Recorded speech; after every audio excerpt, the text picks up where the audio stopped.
Okay, so let's press on. Let's have a look at talking about conflict.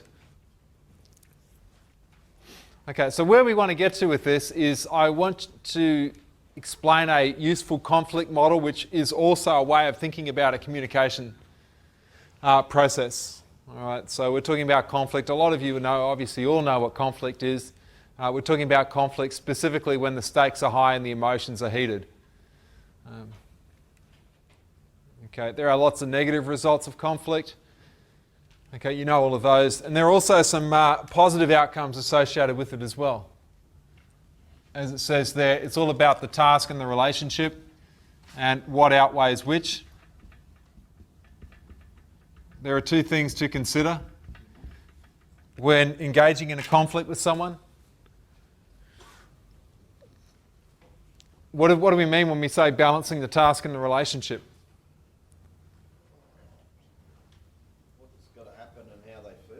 Yeah. Okay. So let's say that you have an issue with one of your players, and obviously we're trying to create a balance between the two things there.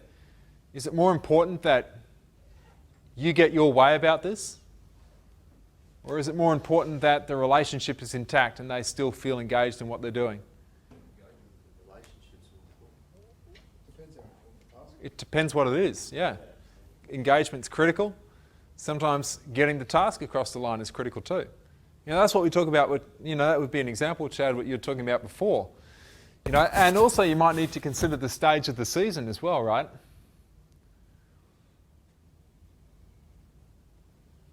So ultimately we at least have to be thinking about both of these things.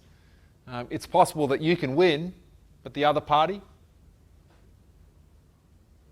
loses.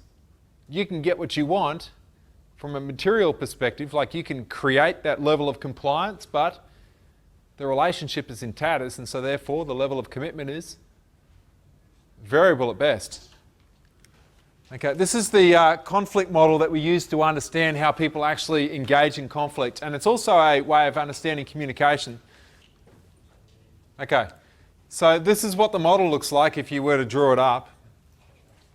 Basically, it's broken into 5 different conflict styles, and your conflict style is defined by the degree to which you want to achieve a task outcome. So that is to have your way on something. That could be anything from having your opinion heard the way you want it to be heard, or voicing your opinion. The list goes on. To the degree to which you want to retain the relationship. And essentially the way it works is that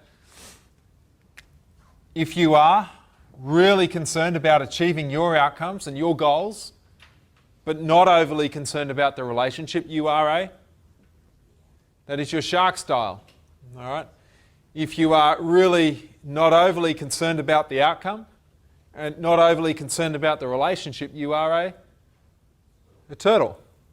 All right. And so on. If you're really concerned about the relationship, but you're willing to give up your own personal goals, you're a teddy bear, right? And if you are moderately concerned about the relationship and moderately concerned about your goals, you are a fox. Yeah, compromise. Okay, and if you have an equal amount of concern for both, you're an owl. And so the way it looks is like this. So shark, I win. You lose. Turtle, I lose and you lose. So we both lose. Okay, teddy bear, I lose. Oops. You win. And owl is I win. You win also. And what's the fox? It's just a draw, yeah. It's a compromise. So that basically means that you don't get exactly what you want, and nor do they. But it's not bad.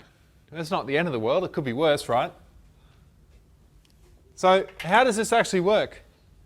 I mean, you can read all of the examples of the shark and the owl and the fox, and the list goes on. But this works not just in conflict, but it also works in how we actually communicate in general. So for example, if I was to say to you guys, so where do you want to go for dinner tonight? You know what? I want a steak. Yeah, but I want to go to a steak restaurant. I'm only going to go to a steak restaurant, so as far as I'm concerned, we're not going anywhere else. So what am I being and what's Jason being? So I'm being a shark and he's being a what? Well, yeah, he's trying to be a fox. He started off being a shark by I mean that, I said, where do you want to go? He voiced his opinion. This is what I want. Yeah, so an owl comes in where you go, right, so, I mean, what does an owl look like? I mean, how does that sort of go? So I say, well, yeah, look, I really want to have a steak. And you go, well, I know a restaurant, well, I really want seafood, but I know a restaurant that happens to be excellent at both. And so that's like, I get what I want and you get what you want. Okay? And so no one really loses in that. All right, now what happens if it goes like this? So, you know, tell me if this hasn't happened. So where do you want to go? Actually, you ask me. Well, wherever you want. I'm really not fussed. I'm just happy to go out for dinner. So where do you want to go? Yeah, but yeah, I'm just happy to go wherever you feel like. You know, I don't really know what I like, but. But you know what I'm getting at. So at some point, someone steps in and says, "We're going to go to an Italian restaurant." Exactly. So what does that mean? So you had two people, right? We were both being teddy bears. So I want to go where you want to go because I'm just concerned about doing what? Having dinner with you. I don't really care what I eat. And so how does that go? Now it'll work all right if you go what? It'll work okay if someone comes in and says, right, well, we'll go to an Italian restaurant and here we go. All right. But if both of you go, it's like going to see a movie. What do you want to see? Oh, whatever you want. Well, I'm happy. What would you like to see? I said, well, I don't mind. I just want to get out of the house. Okay, so if no one can decide, then the argument gets to the point where one of you may get so frustrated with it, you go, you know what? I'm done. I'm sick of this. I'm actually going to catch up with someone else. Yeah. We'll stay home then. And so you both lose. Okay, does that make sense? All right, so the key thing is this. What happens when two sharks collide? Yeah, so what happens there? Who's seen that?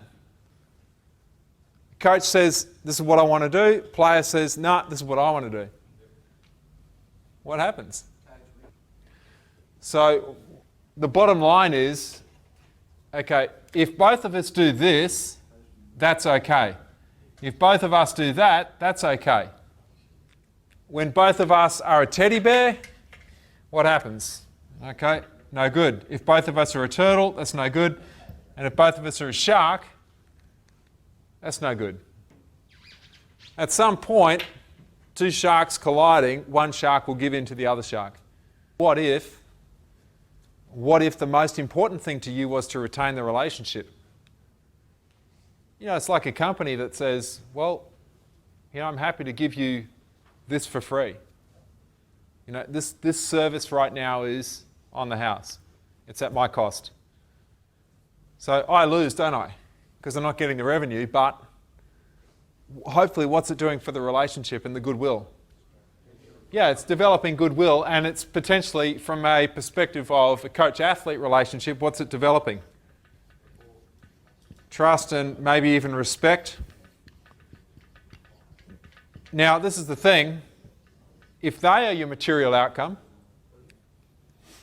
behaving like a shark, yeah, sure, you might get to play the way you want to play.